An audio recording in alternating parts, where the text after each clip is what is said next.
Welcome to the new podcast show, The Truth with Dr. Ruth. Join us in the chat room as she shares her personal stories and thought-provoking discussions on various topics.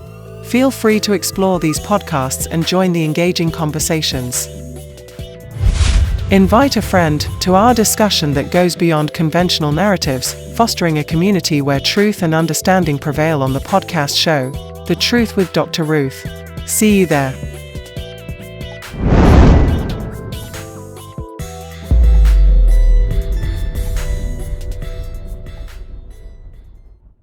The continuation of the mysterious Vault Plantation. Please be informed that the story you are about to hear is a unique blend of actual events and fictional elements. The narrative has been crafted in such a way to vividly convey the essence of the events that transpired. It is important to note that the names of the plantation and individuals mentioned within this tale have been altered to protect their identities and maintain the integrity of the story's fictional aspects. We invite you to immerse yourselves in this captivating journey, where reality intertwines with imagination to create a compelling and unforgettable experience. The family lived in another house previously in the plantation yard before moving into a larger house on the plantation, as the father was promoted to a higher position. The old house was very haunted, and no one slept peacefully. Things moved from their current position to another. Chairs moved around, which caused grave concern to the father. As the haunting experiences in the old house intensified, the family grew increasingly unsettled. David's sightings of the mysterious man at the bedroom door and in the shower became more frequent, causing him to lose sleep and live in fear. The children's inability to sleep due to the shaking bed and the mother's haunting dream added to the family's distress. Despite the warning in her dream to cleanse the house with sage, the mother hesitated to take action, unsure of how to confront the malevolent presence that seemed to linger in the house. However, the discovery of the hidden tomb beneath the floorboards served as a chilling revelation of the dark secrets that haunted the family's home. Following the unsettling discovery, the mother finally heeded the advice from the dream and enlisted the help of the servants to thoroughly cleanse the house with sage, hoping to rid the place of the lingering spirits that tormented them. The cleansing ritual brought a temporary sense of relief, but the family remained on edge, haunted by the memories of their time in the house. When the father received a promotion that came with the opportunity to move into a larger house on the plantation, the family eagerly seized the chance to leave their haunted abode behind. The new house offered a fresh start and a chance to leave the past behind, but little did they know that the spirits of the old house would not be so easily forgotten.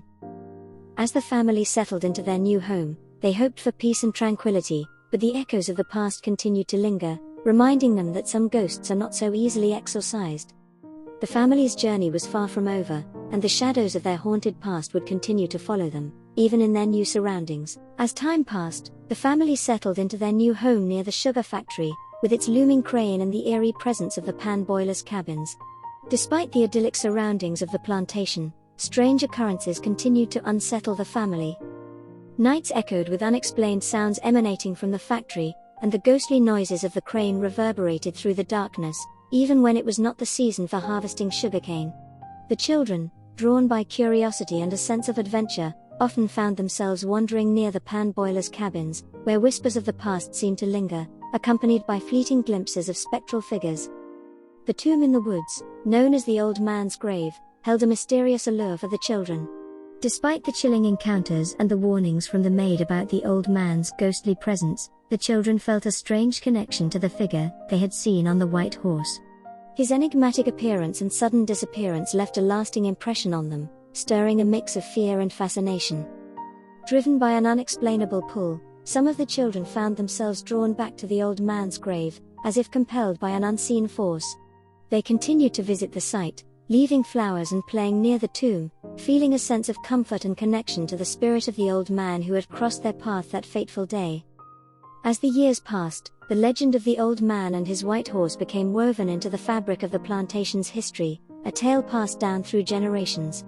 Some of the children, now grown, still felt the call of the old man's grave, drawn back to pay their respects and seek solace in the presence of the ghostly figure that had captured their hearts so long ago. The bond between the children and the old man's spirit remained a mystery, a testament to the enduring power of the past and the timeless connection between the living and the dead on the grounds of the plantation.